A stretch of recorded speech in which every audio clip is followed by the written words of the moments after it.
Bonjour à tous et bienvenue à notre culte.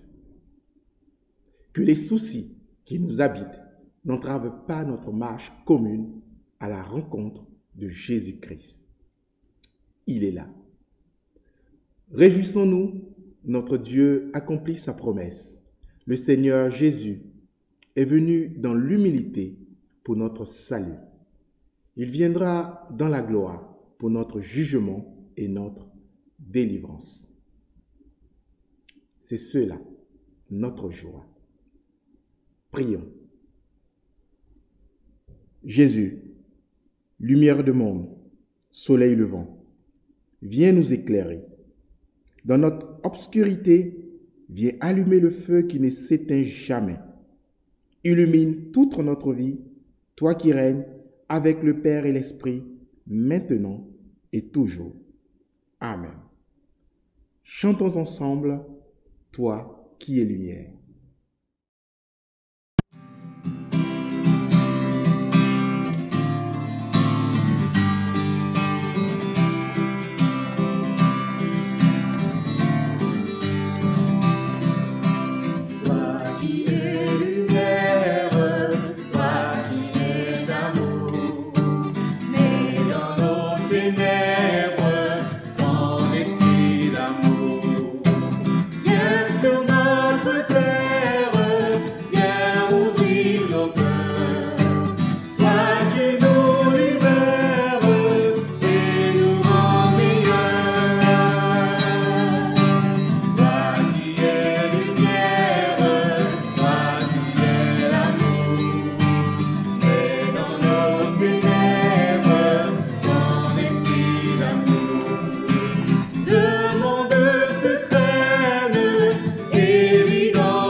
Bonjour. Ce dimanche commence la période de l'Avent, un temps mis à part pour préparer nos cœurs pour la venue de Jésus-Christ, pour la fête de l'Incarnation. Nous avons cette tradition dans notre Église d'allumer des bougies, et chaque bougie, chaque dimanche qui précède Noël, représente un thème qui prépare nos cœurs. Ce dimanche, nous allons allumer la première bougie de l'Avent qui représente la prophétie. Maintenant, nous allons tourner et allumer cette bougie.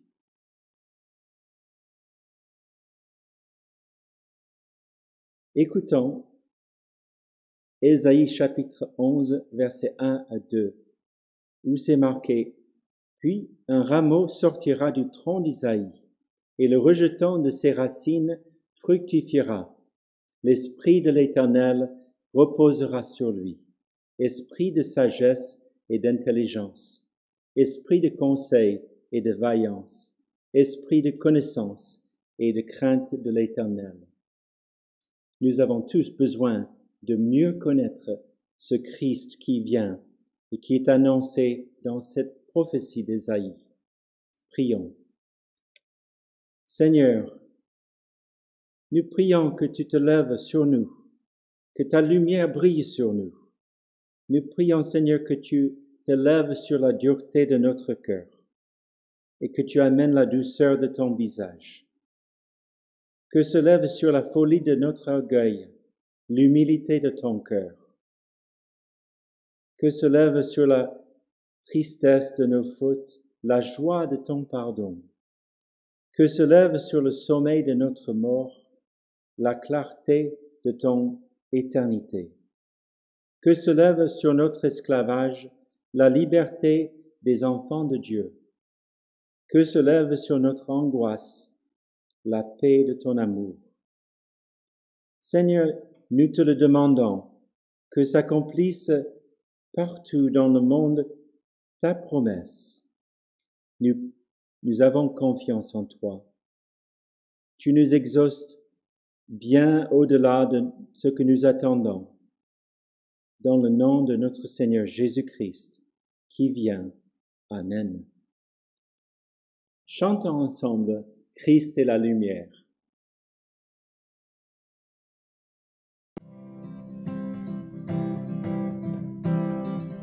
Qui dans la gloire de ton ciel, tu es venu sur terre. Fils aimé du Dieu éternel, tes bras tu as ouverts. Ta grâce a bouleversé le cours de notre humanité.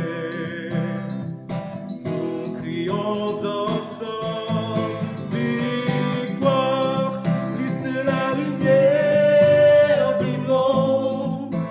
Que sa gloire recouvre la terre, puissance infinie qui libère.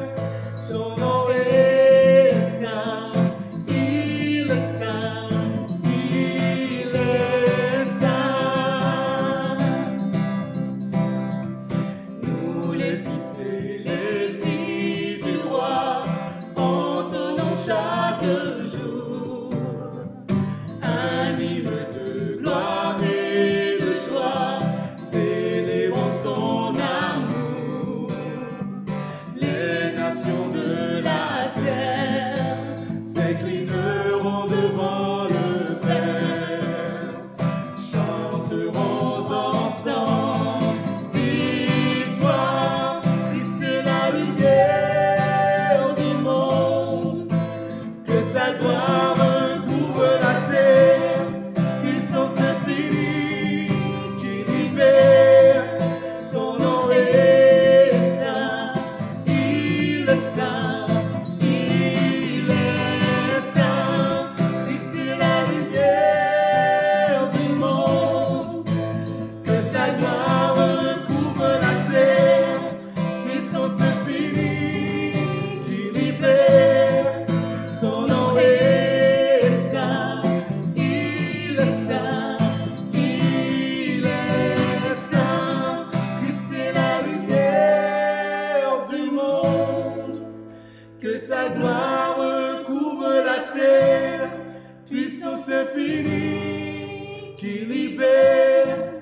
Son nom est saint, il est saint, il est saint, il est saint, il est saint. Jésus est la lumière du monde. En lui, il n'y a pas du tout d'obscurité. Approchez-vous par la foi, présentez-vous humblement devant Dieu pour confesser vos fautes afin de vous réconcilier avec lui par la médiation de Jésus-Christ. Prions. Ô Christ, il n'y a pas d'autre sauveur que toi, mais nous sommes lents à accueillir ton salut. Seigneur, aie pitié de nous. Ô Christ, tu es le seul médiateur entre Dieu et les hommes, mais nous nous fatiguons à chercher d'autres chemins. Christ, aie pitié de nous. Ô Christ, dans les cieux et sur la terre, tu es le seul Seigneur, et nous laissons le doute habiter dans notre cœur. Seigneur, aie pitié de nous.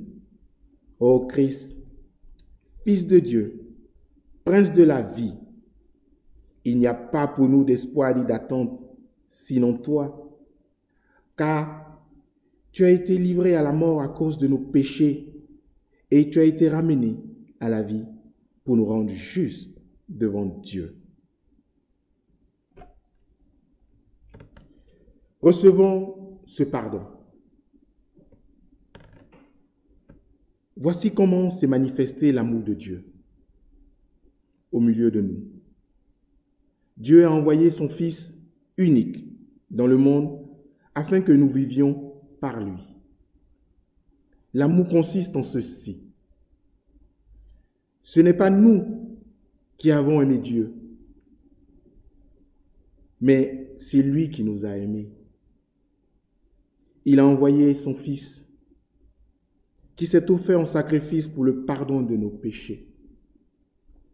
Frères, sœurs, vivons dans cette assurance et que nous aussi, nous nous aimions les uns les autres.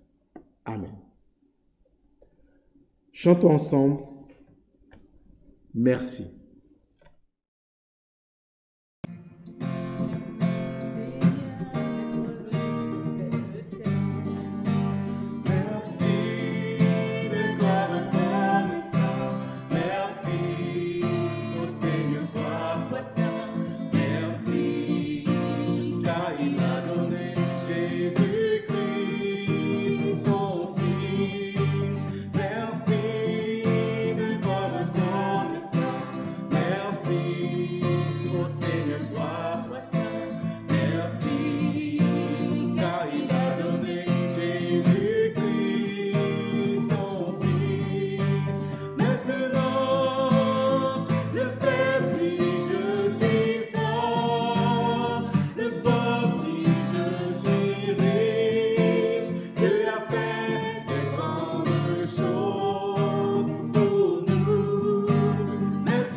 Nous lisons dans Luc 1, versets 46 à 50 ceci. Marie dit, « Mon âme célèbre la grandeur du Seigneur et mon esprit se réjouit en Dieu, mon Sauveur, parce qu'il a porté le regard sur son humble servante. En effet, voici désormais toutes les générations me diront, heureuse, parce que le Tout-Puissant a fait de grandes choses pour moi. Son nom est saint et sa bonté s'étend de génération en génération sur ceux qui le craignent. » Que notre âme célèbre la grandeur du Seigneur et nos esprits se réjouissent en Dieu, notre Sauveur. Célébrons notre Dieu avec ces deux chants. Roi des cieux, et tu es merveilleux, nul n'est comme toi.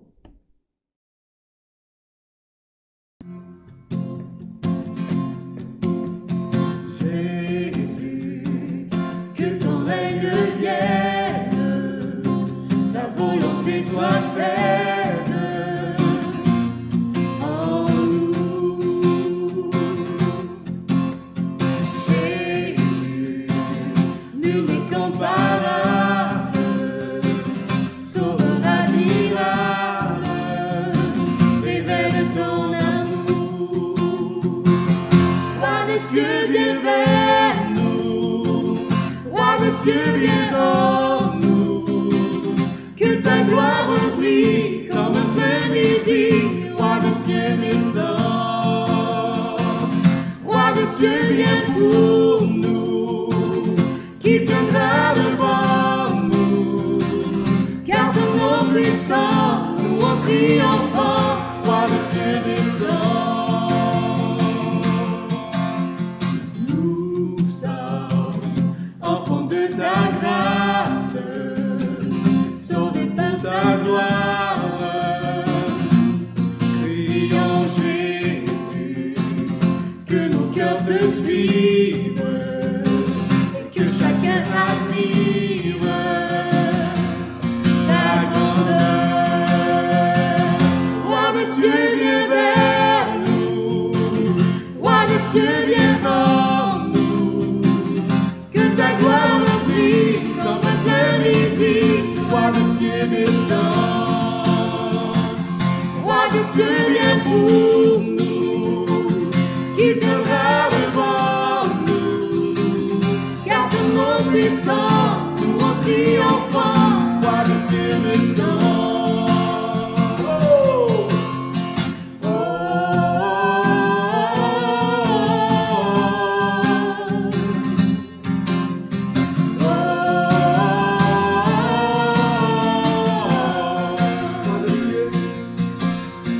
Roi des cieux, descend. Roi des cieux, descend. Roi des cieux, descend.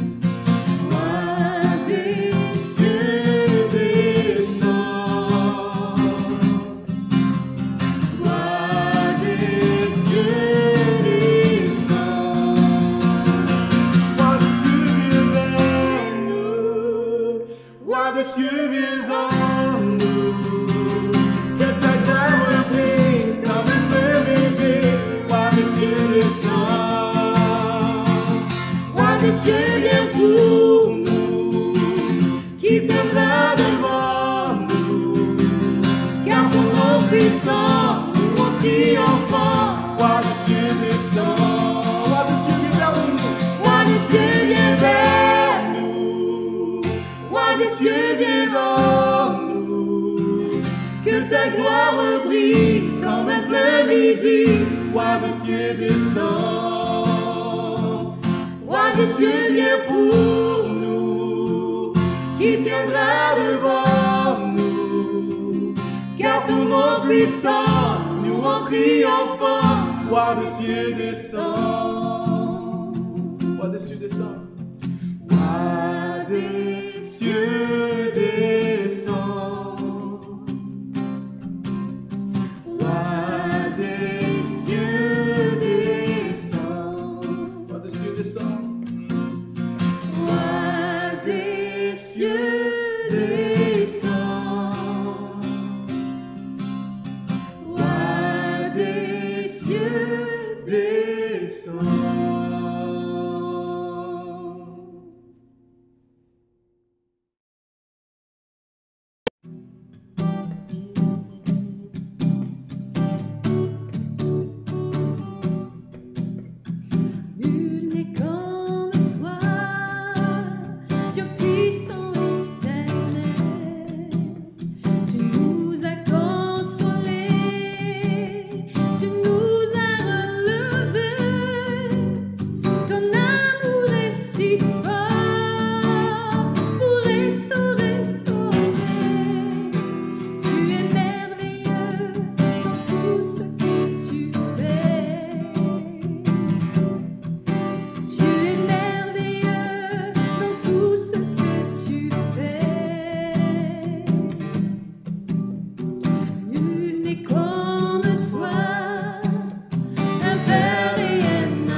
dans tout ce que tu es.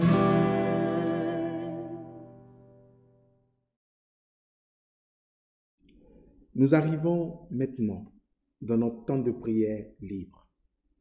Je vous invite à prier notre Dieu, quel que soit l'endroit où vous vous trouvez. Et après quelques minutes, je terminerai.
Seigneur, visite ton Église afin qu'elle se souvienne que le royaume des cieux est proche et qu'elle rassemble avec zèle tous ceux que tu lui confies. Nous présentons ces cultes de l'Avent afin qu'ils rappellent à chacun de tes enfants la proximité de ton royaume, lumière bienfaisante, qu'ils bouleversent nos priorités. Ainsi, nous te prions pour que tu fasses grandir notre charité envers ceux que tu places sur notre route. Qu'un plus grand amour leur fasse trouver dans l'Église la présence cachée du royaume des cieux. Père, plein de compassion, nous t'apportons les chrétiens persécutés, afin qu'ils trouvent dans leur attachement au Christ qui vient la force de tenir bon dans l'adversité. Nous pensons également à ceux qui ne veulent rien savoir de Dieu et de l'Évangile. Nous te prions, afin que toi-même, tu les rencontres et leur accordes la grâce d'une vraie repentance et d'une joyeuse conversion. Amen. Il est important de se rappeler ce que nous croyons en tant qu'Église. Je vous invite maintenant à lire avec moi cette confession de foi. Chrétiens, que croyez-vous?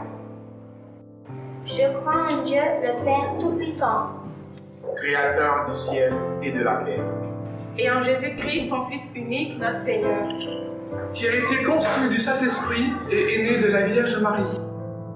À se faire sous Ponce Pilate, a été crucifié, est mort et a été enseveli, et descendu aux enfers. le troisième jour, est ressuscité des morts, est monté aux cieux, est assis à la droite de Dieu, le Père Tout-Puissant. D'où il viendra juger les vivants et les morts. je crois en l'Esprit Saint, à la Sainte Église universelle, à la communion des saints, À la rémission de péchés. à la résurrection de la chair. à la vie éternelle. Amen.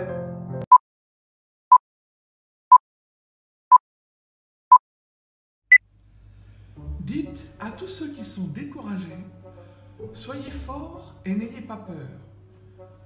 Dieu vient à votre secours. Ésaïe 35, verset 4. Et nous trouvons nos deux amis dans la forêt, en train de chercher des champignons. Albert, tu peux porter le panier. Mon bras me fait mal encore. Bien sûr, Suzy. Combien de temps tu vas garder ton plâtre? juin jusqu'au janvier. Et ça me démange vraiment le bras. Pourquoi tu as apporté un panier, Suzy? Tu sais que Mamie aime énormément des champignons. J'ai envie de faire une surprise pour elle. Nous apportons un panier plein à craquer de champignons pour elle. Oui, elle sera super contente. Regarde autour de les troncs des arbres. Comme il a plu hier, il aura beaucoup de champignons. Puis mon papa va nous dire si c'est bon ou non. Tu sais, Mamie dit qu'il est le champignon de champignons. Ah, elle a raison. Mon papa préfère manger un bon beefsteak. Regarde cette mignonne petite limace. Bonjour ma petite amie. Comment tu vas? Ça, ce n'est pas une limace, c'est un escargot. Tu sais, une limace n'a pas une carapace, mais un escargot, oui. Et regarde, il y a un oiseau là-bas. C'est un hibou. Non, c'est une chouette. Non, c'est un hibou. Regarde, il a même des cornes. Tu penses que tu as toujours raison, Suzy. J'en ai marre d'avoir que tu aies toujours raison. Si tu ne veux pas m'écouter, tu peux rentrer chez toi. Tu as besoin d'une leçon, donc oui, je vais partir maintenant. Peut-être tu vas penser 2 fois avant de me corriger tout le temps. Mademoiselle, je sais tout. Au revoir. Et Albert part, laissant Suzy toute seule. Je suis très bien sans Albert. Je peux faire ce que je veux. Je vais regarder derrière ce grand arbre. Youpi! J'ai trouvé plein de champignons là. Et ici, regarde Albert, il y a plein ici. Oh, c'est vrai. Albert n'est plus ici. Ça ne fait rien. J'aime beaucoup être toute seule. Écoute cet oiseau qui chante. J'aimerais qu'Albert puisse entendre ça. C'est comme si l'oiseau est en train de me parler. Oh! Qu'est-ce que c'est? C'était un loup. Oh, j'ai peur. Si seulement Albert était ici avec moi. Je n'aime pas être toute seule ici dans la forêt. J'avais tort de l'embêter. Personne n'aime les gens qui sont toujours en train de corriger tout ce qu'ils ont dit. Je fais la même chose avec mon grand frère. Il m'avait dit que c'était pas gentil. Et maintenant, je suis toute seule. Oh, je suis très découragée. Qu'est-ce que Mamie me dit hier quand elle était en train de lire sa Bible? Dites à tous ceux qui sont découragés. Oui, ça c'est bien moi. Sois fort et n'aie pas peur. Dieu vient à ton secours. Oh Dieu, j'ai besoin de toi. Suzy, oh Suzy, où es-tu? Albert, oh Albert, je suis là. Suzy, qu'est-ce qui t'est arrivé? Tu es toute blanche. Oh Albert, j'avais si peur d'être toute seule. J'ai même entendu un cri de loup. Et j'ai réalisé que j'avais tort d'être méchante avec toi, Al. Tu es mon meilleur ami et je ne veux pas te perdre. Pardonne-moi, je vais essayer d'être plus gentille avec toi. Merci Suzy, parce que je t'aime aussi. Ça me fait mal quand tu es méchant. Ok. Maintenant, nous pouvons trouver beaucoup plus de champignons ensemble. Oui, allons-y, pour mamie. Wouhou, pour mamie. Albert, il ne faut pas regarder là-bas. Je sais exactement où se trouvent des meilleurs sapes. Dessous des feuilles mortes, en bas de des chênes. Suzy, tu recommences. Oups. Désolé, Albert.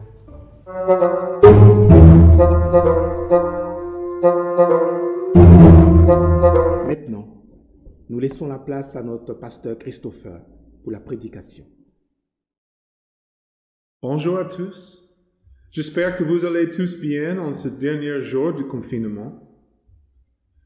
Nous étudions une série sur le livre de la Genèse et nous y retournerons après la nouvelle année. Mais pour ce matin et les 3 dimanches qui suivent, nous allons travailler sur une série pour l'Avent du livre de Luc. Dans cette série, nous allons focaliser sur le thème de l'attente car l'Avent, c'est une période de l'attente, puisque l'on anticipe l'arrivée du Christ dans le monde. Cette année, peut-être plus que les autres, nous savons attendre.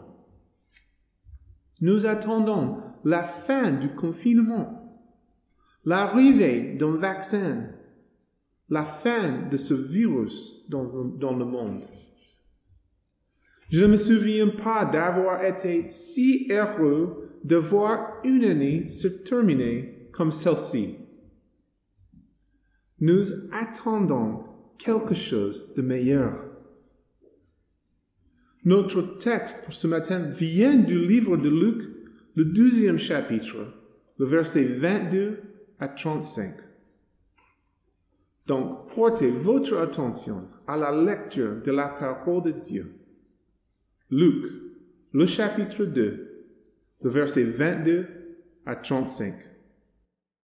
Quand la période de leur purification prit fin, conformément à la loi de Moïse, Joseph et Marie amenèrent Jésus à Jérusalem pour le présenter au Seigneur, suivant ce qui est écrit dans la loi du Seigneur. Tout mâle premier-né sera consacré au Seigneur, et pour offrir en sacrifice un couple de tourterelles ou de jeunes pigeons, comme cela est prescrit dans la loi du Seigneur. Or, il y avait à Jérusalem un homme appelé Siméon. Cet homme était juste et pieux, il attendait la consolation d'Israël, et l'Esprit Saint était sur lui. Le Saint-Esprit lui avait révélé qu'il ne mourrait pas avant d'avoir vu le Messie du Seigneur. Il vint au temple, poussé par l'Esprit. Et quand les parents amenèrent le petit enfant Jésus pour accomplir à son sujet ce que prescrivait la loi, il le prit dans ses bras, bénit Dieu et dit : « Maintenant, Seigneur, tu laisses ton serviteur s'en aller en paix, conformément à ta promesse. Car mes yeux ont vu ton salut, salut que tu as préparé devant tous les peuples, lumière pour éclairer les nations et gloire d'Israël ton peuple. » Joseph et la mère de Jésus étaient émerveillés de ce qu'on disait de lui. Siméon les bénit et dit à Marie sa mère : « Cet enfant est destiné à amener la chute et le relèvement de beaucoup en Israël et à devenir un signe qui provoquera la contradiction. Toi-même, une épée te transpercera l'âme. Ainsi, les pensées de beaucoup de cœurs seront révélées. » Prions. Notre Dieu, notre Père, merci pour ta parole. Merci pour toute ta grâce que tu nous donnes chaque jour. Parle à nous par ton esprit. Amen. Quand vous étiez petit, est-ce que vous avez eu du mal à attendre le matin de Noël? Quand j'étais petit, il n'y avait pas un jour aussi long que celui de la veillée de Noël. Chaque année, j'allais avec mes parents à l'église pour l'écoute de la veillée et j'attendais toujours le dernier chant, Douce nuit, car je savais que à la fin de ce chant, Noël arriverait bientôt. Vous souvenez-vous de l'impatience de ce matin-là? Voilà, c'est moi là, très content, le matin de Noël. Maintenant que je suis adulte, je préfère la période de l'avant de Noël, la préparation des fêtes, les repas, la joie, tout cela, plutôt même que le jour lui-même. Mais j'adore regarder mes enfants le matin de Noël avec tous leurs cadeaux, bien entendu. Cette période, c'est un temps d'attente, une période de préparation, d'anticipation de l'entrée du Sauveur dans ce monde. Un moment d'espérance, espérance pour quelque chose de meilleur. Mais c'est difficile. c'est difficile d'attendre. Difficile d'avoir de l'espoir quand le monde semble si cassé. On se demande pourquoi Dieu nous demande-t-il d'attendre? Pourquoi ne peut-il agir pour mettre fin à notre douleur, notre souffrance? Pourquoi Dieu nous demande d'attendre? Alors, cette prédication, avec le texte devant nous, va nous permettre de répondre à ces questions.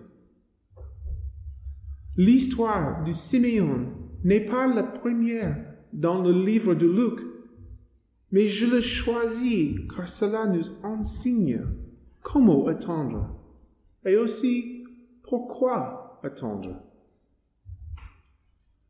Évidemment, nous n'attendons pas la même chose que Simeon. Simeon a attendu la première entrée du Sauveur dans ce monde. En revanche, nous attendons sa deuxième entrée, le jugement final de ce monde, la restauration et la rédemption de tout ce qui est cassé, la fin du péché. Mais ce texte, cette rencontre avec Simeon est toujours utile pour nous. Il nous explique comment attendre et le but d'attendre. Donc, je commence. Premièrement, étant chrétien, comment attendre le retour de Jésus sur cette terre? Nous pouvons lire 3 choses concernant Simeon. Avant sa rencontre avec Jésus et ses parents.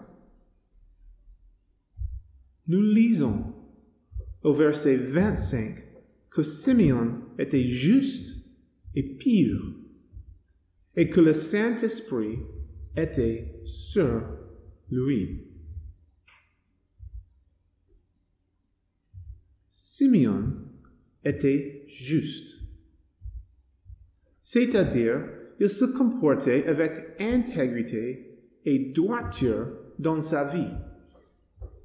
Il a fait ce qui était bien.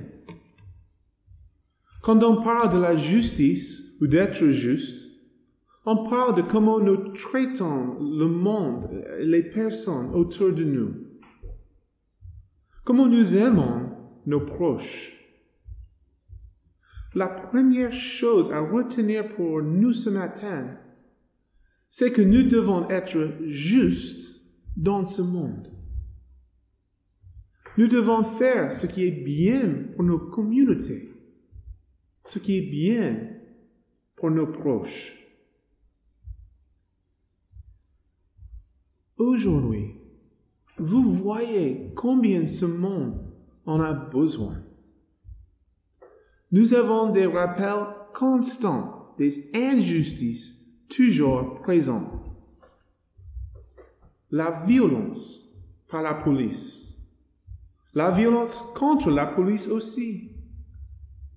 Le terrorisme, la malhonnêteté, la fraude.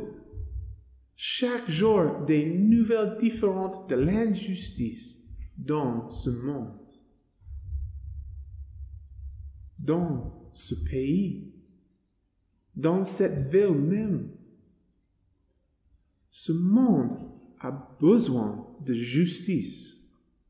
Et nous, les croyants, nous devons être justes. Mais ce n'est pas toujours facile. Aux États-Unis, j'avais un chien qui voulait toujours m'accompagner quand j'ai parti. Dès que j'ai sorti une valise, ce chien se mettait dans ma voiture si cela était possible. il ne voulait jamais que je sorte sans lui. Quelquefois, il prenait pour habitude de se mettre dans la voiture, même quelques jours en avance. Ce n'était pas le moment de partir. Il n'avait pas besoin d'être dans la voiture si tôt. Mais il le faisait. Écoute, nous devons vivre avec le retour du Christ toujours en tête. Cette vie n'est pas la fin de l'histoire pour nous, mais nous ne pouvons pas vivre comme mon chien non plus. La souveraineté de Dieu, le règne du Christ, n'empêche pas notre responsabilité de vivre avec justice et d'agir contre l'injustice. Nous ne pouvons pas faire la sourde oreille aux besoins des autres. Simeon, nous lisons, était juste. Et il était aussi pieux. Il était religieux. Mais de dire que quelqu'un est religieux, c'est pratiquement un gros mot aujourd'hui. On préfère s'identifier comme meurtrier, me semble-t-il, que religieux. Je comprends. Et je comprends car souvent dans l'histoire de l'Église, les personnes religieuses ont fait n'importe quoi au nom de Jésus. Mais être religieux, pieux, c'est simplement vivre d'une manière consistante avec ce que nous croyons vrai. Pour un chrétien, la piété est simplement une réflexion de la grâce et l'amour de Dieu dans nos vies. Notre obéissance, notre piété, c'est une réponse à ce que Dieu a fait pour nous. Lire la Bible, prier, aller dans une église, ce sont des actions de religieux, mais elles sont tous une réponse à l'œuvre de Dieu. J'espère que la semaine prochaine, nous pourrons à nouveau être réunis. C'est une joie d'être ensemble. J'ai lu cette semaine un article concernant la manifestation des croyantes catholiques, je pense, au centre-ville, ici à Toulouse, et leur désir de recommencer les cultes en présentiel. Mais j'ai lu aussi les commentaires écrits à la suite de cet article. Pourquoi ces gens manifestent-ils? Savent-ils qu'ils peuvent prier n'importe où? Et même des commentaires plus négatifs que cela. Je me dis que ces personnes ne comprennent pas du tout notre religion. Notre vie ensemble, c'est un devoir. Bien sûr, mais c'est aussi une joie. Vous, mes frères, mes sœurs, vous me manquez. J'espère que c'est pareil pour chacun de vous. Tout ce que l'on fait pour notre religion, c'est notre devoir. Mais c'est aussi une joie pour nous. Simeon était juste et pieux. Juste, pieux, et le Saint-Esprit, nous lisons, était sur lui. Nous ne pouvons pas manquer ces derniers mots. Sans le Saint-Esprit, qui nous convainc de nos péchés, qui nous révèle la grâce de Dieu en Jésus-Christ et qui nous guide sur le bon chemin, sans le Saint-Esprit, nous n'avons aucun espoir. Sans le Saint-Esprit, notre justice devient le tribalisme. Nous cherchons ce qui est bon pour nous et notre entourage, mais pas vraiment le bien de tous. Sans le Saint-Esprit, notre religion est vide. Elle n'a aucun sens. Et on n'est plus humble. On devient fier de tout ce que nous avons fait pour Dieu.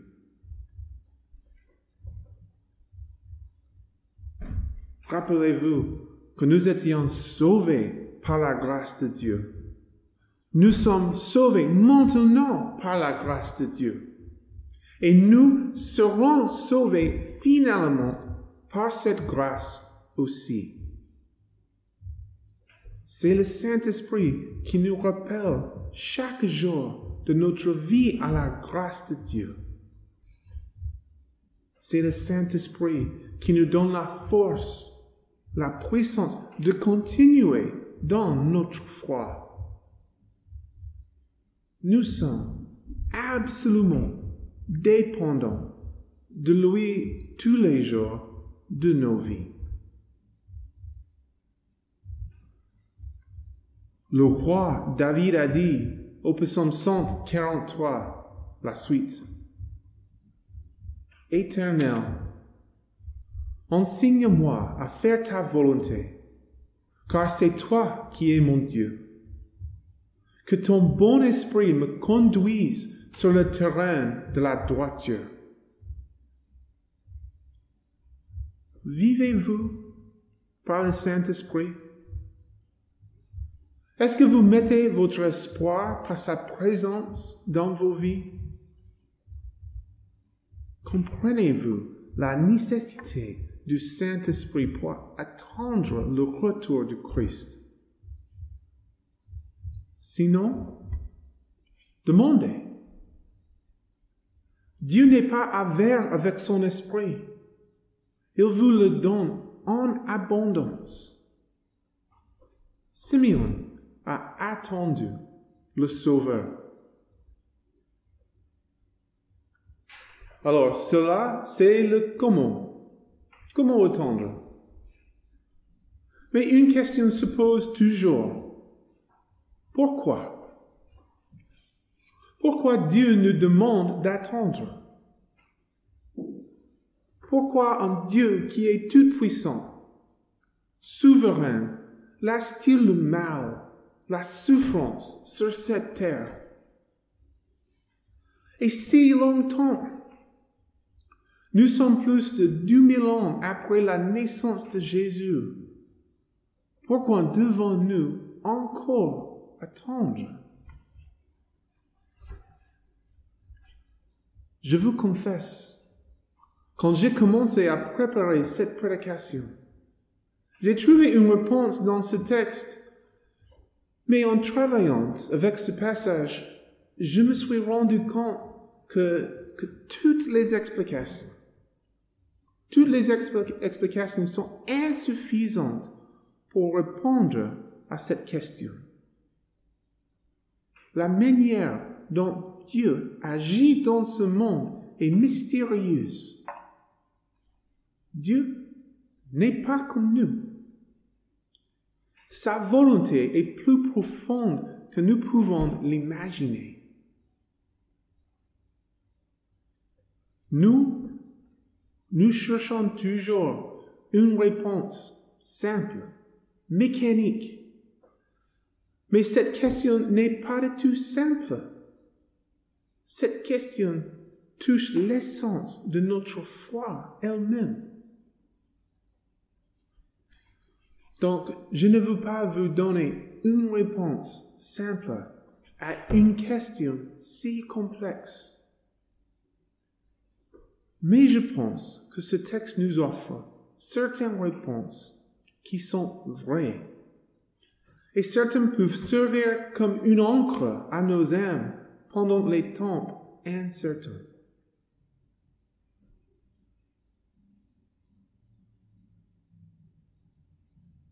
Pourquoi attendre? Premièrement, et surtout le plus important.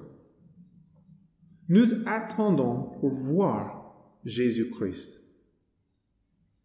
Pour voir Jésus-Christ.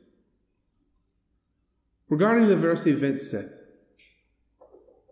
Poussé par le Saint-Esprit, Simeon est allé dans le temple. Et quand il a vu Jésus avec ses parents, il s'est réjoui. Il a vu l'accomplissement de la promesse de Dieu. Après avoir vu Jésus, Simeon était prêt même à mourir, selon le verset 29. Dieu nous demande d'attendre pour voir Jésus. C'est vrai que nous ne voyons pas Jésus de la même manière que Simeon. Nous ne le voyons pas physiquement. Simeon, il a pris Jésus dans ses bras. Et évidemment, nous n'avons pas cette même opportunité. Mais c'est aussi évident. Quand on parle de choses comme l'espérance et la foi, nous parlons de choses plus profondes et plus importantes que ce que nous pouvons voir avec nos yeux. Je l'ai dit plusieurs fois dans mes prédications, mais je vais le dire encore et encore. Quand tout va bien, quand nous ne sommes pas touchés par le trouble, touchés par la souffrance, quand tout ce que nous avons planifié fonctionne, nous ne cherchons pas la présence de Dieu. Jésus n'est pas si important pour nous. Mais quand l'attente semble une éternité, quand nous sommes frustrés et désespérés, c'est dans ce moment-là que nous cherchons Dieu. Quand nous le voyons, quand nous voyons Jésus, toutes les autres choses sont insignifiantes en comparaison. Car qu'est-ce qui est le plus important? Avoir une réponse à toutes nos questions ou attendre Jésus avec patience et foi? Simeon était content de voir le bébé Jésus. Pour lui, cela était suffisant. Donc pourquoi attendre? Pour voir Jésus, mais non pas uniquement pour voir Jésus, car la mission de Dieu n'est pas encore complète. La mission de Dieu n'est pas encore terminée. Regardez une fois de plus ce texte, les versets 30 à 32. Mes yeux ont vu ton salut, salut que tu as préparé devant tous les peuples, lumière pour éclairer les nations et gloire d'Israël, ton peuple. Là, Simeon parle de la mission de Jésus, de ce qu'il aurait fait sur cette terre.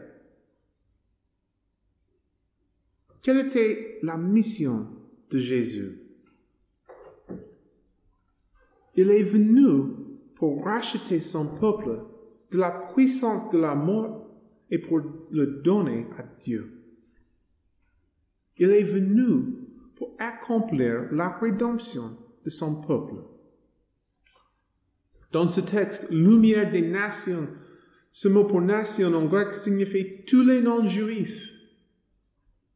Jésus est la lumière des nations et la gloire d'Israël. Jésus est venu pour son peuple. Mais quand on parle de peuple, on ne parle pas d'un peuple inconnu. On ne parle pas de l'humanité en général. Dans sa lettre aux Éphésiens, Paul nous dit qu'en Christ, Dieu nous a choisis avant la création du monde. Avant de créer le monde, Dieu vous a connus. Il vous a choisi d'être le sien.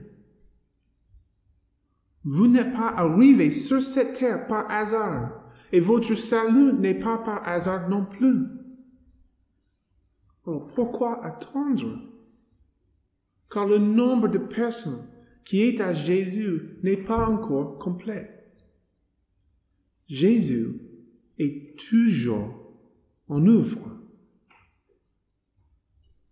Et cela, c'est une bonne nouvelle pour nous. Je pense que pour chacun de nous ici, nous aimons quelqu'un qui ne connaît pas Dieu, qui ne connaît pas Jésus. Un frère ou une sœur, un parent, un enfant, un ami. Je sais que pour beaucoup d'entre vous, vous priez pour une personne que vous aimez avec tout votre cœur. Soyez encouragés. La mission de Jésus n'est pas encore terminée. Il est toujours en œuvre, cherchant le sien. Attendre, ce n'est jamais facile. À la fin de ce passage, Simeon parle même de la souffrance de Marie.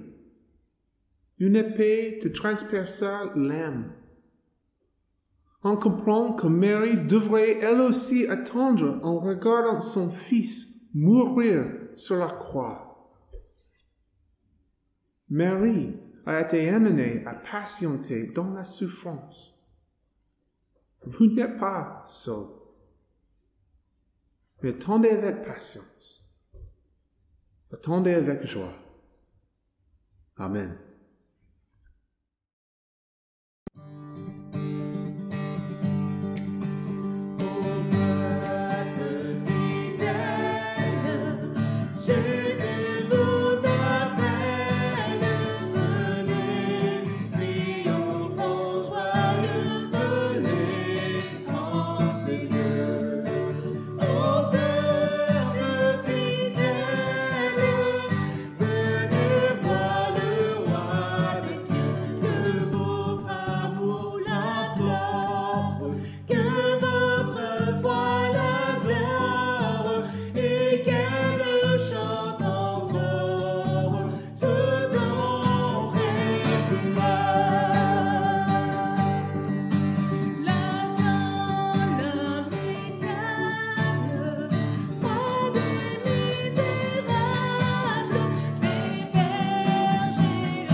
Merci à Christopher pour cette prédication.